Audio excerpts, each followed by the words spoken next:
Hey guys, this is Dr. Hub. In case you haven't subscribed, please do subscribe for updates. Let's look at the transport across the cell membrane. So the first is the transport. It can be active, passive, vesicular, as well as the transport across the epithelium. So let's look at the active. In active, there is primary as well as the secondary.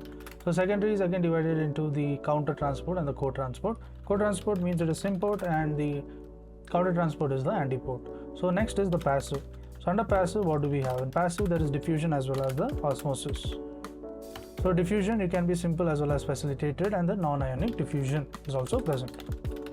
Next, we move on to the vesicular. So under vesicular, it can be endocytosis or the exocytosis, endo and exocytosis. So under the endocytosis, it goes into the phagocytosis,